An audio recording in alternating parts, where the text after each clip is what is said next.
Good morning, sir. I'm Dr. Vidhati. This is Janvi. We are pursuing our Masters in Hospital Administration.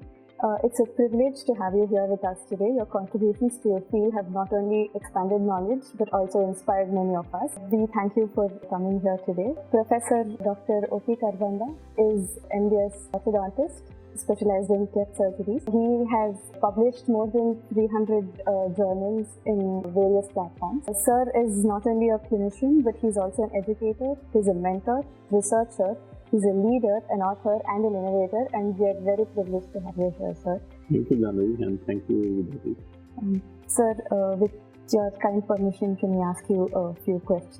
Sure. I'm happy to answer all your questions. Thank you, sir. So, what are the global challenges in health professionals education, especially in Indian context? See, the profile of disease is changing. Yes. And now the medical profession is not limited to treating the disease. We talk about holistic health. And when we talk of holistic health, it includes not just freedom from disease, but also mental well-being, psychological well-being, and spiritual well-being. Yeah. And it is not just the medical profession alone who can contribute to the holistic health. We need people from all disciplines, even from disciplines which are not health sciences. Say, for example, we need people who talk about pollution. We need people who talk about safe water. We talk about prevention of road accidents. So all this together is a collective effort for the benefit of humanity. And quite often, our medical or health science curriculum focuses only on diseases. And therefore, the person who is in the health profession, may it be nurse, may it be dentist, may it be physiotherapist, may it be a pharmacology person, may it be a surgeon, we have to understand the human as a human being and not just being an organ specific. Sometimes it is difficult to find that this patient belongs to whom, because there are so many super specialists, but still we need a person to whom this patient belongs to, who should take care of it. So therefore, although there are regulatory bodies like National Medical Commission, National Dental Commission, Nursing Council of India, and so on and so forth, but they always think in isolation, and they don't sit together and create a curriculum which interlink with each other. So my thought process in this respect would be that irrespective of the specialty or the super or sub-specialty of any health profession, we all should have a collective goal, and this, although it is in isolation, but it needs to be integrated. And the additional aspect of is economics. So now the cost of treatment and cost of living is going very high. And it is not necessary that if you are living in a costly apartment only, then you can live longer and you are happy.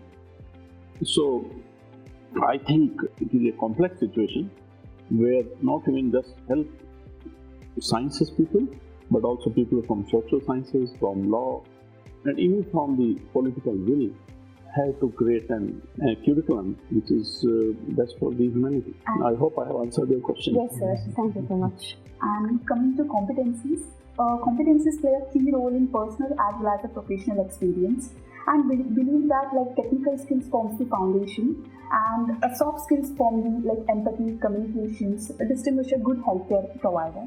So what competencies are essential to be a good healthcare professional, and what are your thoughts for the same? Here I would say that I would just use one phrase that eyes cannot see but brain doesn't know.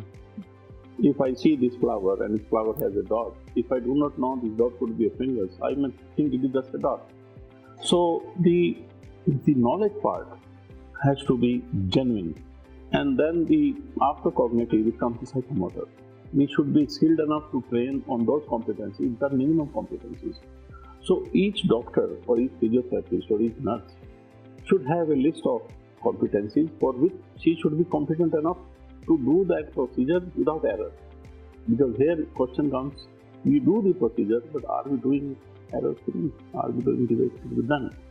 So irrespective of the specialty, whether physiotherapy or surgeon or a doctor or a dentist or a dental surgeon, those competencies should be aligned. And you or me, whatever profession we are, we should know our job well. and perform well. And then comes perform well with the bottom from our heart.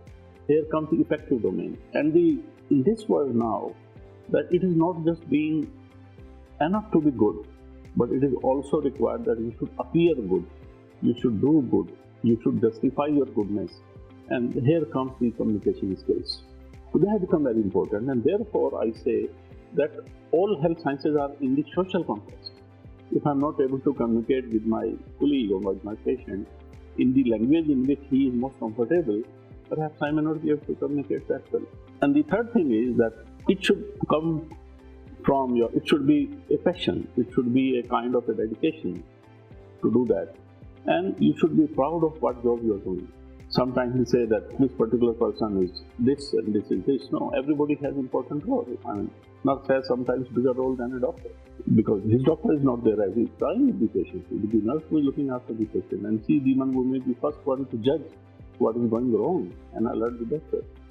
So each one has its own role, and therefore the other thing is that whatever profession we choose, sometimes we think that, well, this is not the best choice for me, but sometimes the choices have to be made, and if you have made a choice, you should perform best.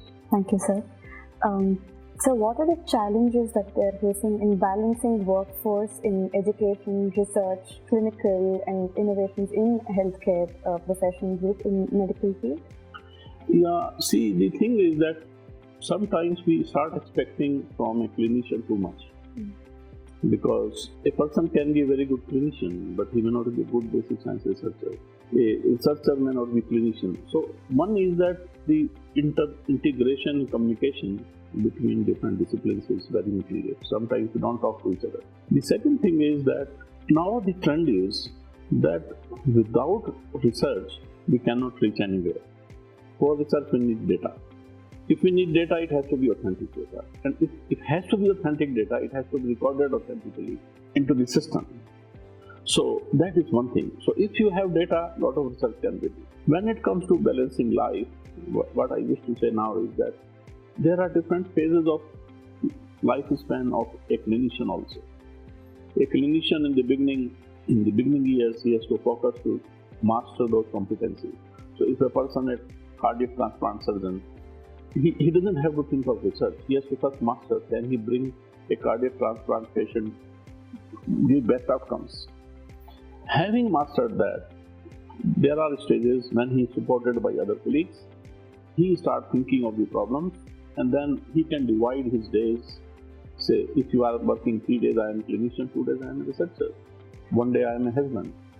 Another day in a week I am a father. So all this has to be done. I mean, it has to be balanced. But the role sometimes changes, lifespan changes. Sometimes you are a more clinician, and in the around middle age, when you have mastered and you have acquired your positions, you can start focusing on research, divide your days. And there are situations when people take off from the clinical duties and just devote in the lab. There could be sabbatical leave for that purpose. So without devoting time and being critical and thought process, research is not possible. And research thought should be inculcated right in the very beginning of the curriculum. And so what about dentistry? In the field of dentistry, I wish to say that it's a huge thing. We have not researched much, but we are very good in adopting technology. Dentists have the one who have adopted technology the fastest, perhaps. Intraoral cameras, for example, the drills, the materials, the remineralization, 3D printing, 3D scanning, and all that, and facial reconstruction. So the dentistry has, as far as clinical aspect, has gone far ahead than many more disciplines, even regeneration of stem cells.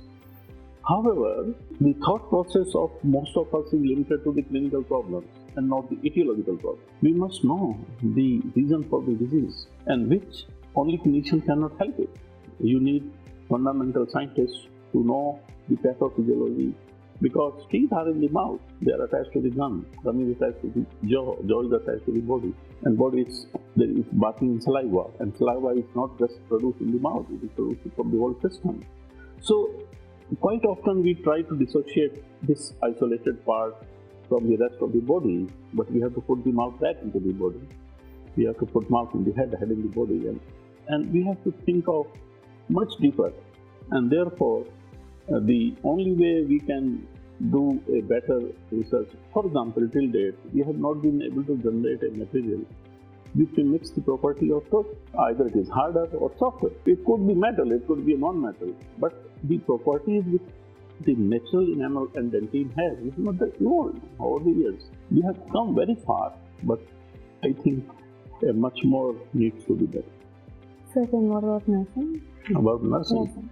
Yeah, nursing care is another area where I think we have underestimated that profession. We have not given that importance and that respect to the people what nurses can do for us. And the nursing profession can develop a lot of clinical protocols from their experience in the wards, which could be helpful in the better outcomes. And of course, they could be as good scientists as we are. I mean, they are also graduating time, they are intellect.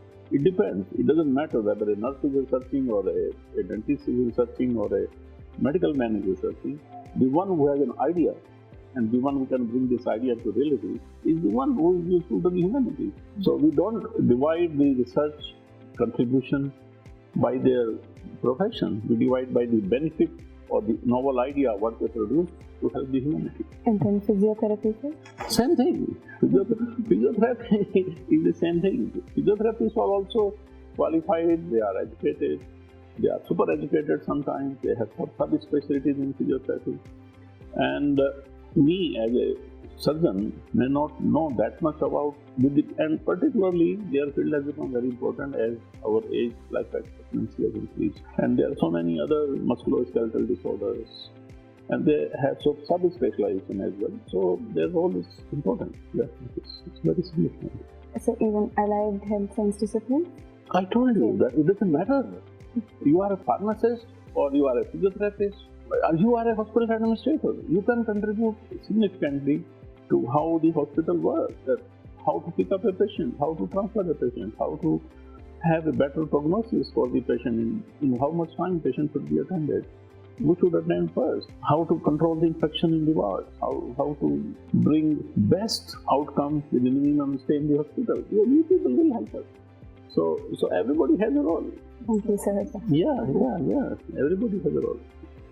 And today, we all have our AI-driven simulation and augmented reality and virtual reality, and they are being used to create a realistic training environment, and also allowing students to create a complex procedure in a safe control setting. So, emerging technologies support online and interactive learning, making healthcare providers more accessible and flexible. What's the influence of artificial intelligence, machine learning, and data sciences and such emerging technologies in the health professions education? I will take one by one. First, coming to machine learning. So, we have all used dummies earlier days to practice. Say, for example, suturing. Say, for example, making an incision. For example, doing a procedure. So, these were done on dummies now. Now, they are now done on virtual realities. So, it is a transformation of, you can say, technology, which is very good. Many things we learn instead of from a teacher, but a repetitive computer software systems. They will tell me, like we used to play games that if you go this way or you are going 15 degrees wrong, go straight. There are voice control systems. So, it gives you a field to master. For example, the training of a pilot happens in an environment that there is no plane. How they train before they actually sit in the plane to fly. So if that is possible, it is also possible in medicine, dentistry. Now the question is that what machine does, only what we have trained machine to do or computer do. Computer doesn't have its own brain. So you have knowledge, but where to apply that knowledge and how to apply that knowledge, only teacher can tell you. So you need a master clinician to support it. That is one aspect. The second aspect is that the artificial intelligence has made our life much simpler.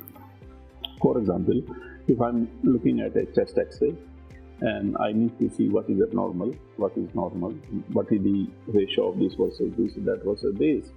So maybe the AI can instantly tell us that this X-ray is absolutely clean but the patient still has the symptoms. So who will diagnose those symptoms? It is the clinician who has to correlate clinical findings with the AI findings. So it makes your life simpler, but does not stop you from using your brain. And if you use AI without using your brain, perhaps it could be a disaster. So with respect to big data is the one which creates AI. Bigger the data, better the AI, better the equation, what they draw, and better the accuracy. So, and now they say that earlier people used to say the guy who has a land, big land, he is rich man. Then now they say the one who has big data, he is richest man. Because data is the one which will drive everything in the future. And there is a need, therefore, in the healthcare systems to have the data, but this data has to be recorded authentically. That is the main driver. If this data is not recorded authentically, big data is not valid. So then finally, please share your words of wisdom so us and the future generations can also... The future generation is good. We have younger generation is very, very good. They are very thoughtful. They know what they want. But sometimes the mentor-student relationship, the one which we used to have in our earlier days, is not there now. Because, for example, the students don't come to classes. The teachers say they are not coming to classes. They are not coming to classes, but teacher is not giving worth that much of information for him to have that. Understand? So now everything he can find on the computer. Why he should listen to your same slides which you have made from the computer? But here is the writer, here is the point. That you would know what it is, but how to apply that knowledge? What are the finer points? What are the critical points? That is what now needs to be discussion. Now the present day relationship is not talking about giving information, but it's talking about how to use that knowledge in the finest possible way. That is one thing. The second thing is that now younger generation also has a wider thinking, which is good. Now a doctor can become an entrepreneur, he can become a scientist, he can become you can say, he can work in meta-analysis, he can work with data. So those lateral thinking has come, which is also very good for the science and for the profession.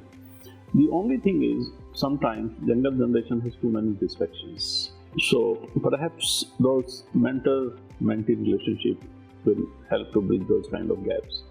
But I think I'm very happy with younger generation. I have no complaints. Rather, I am happy what they are doing. That is so true, so much.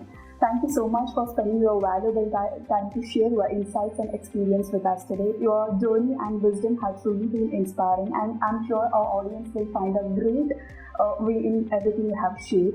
And we really appreciate your openness and the advice you have given. And it's been a pleasure having you with us today. Thank you so much, sir. Thank you once again. Most welcome.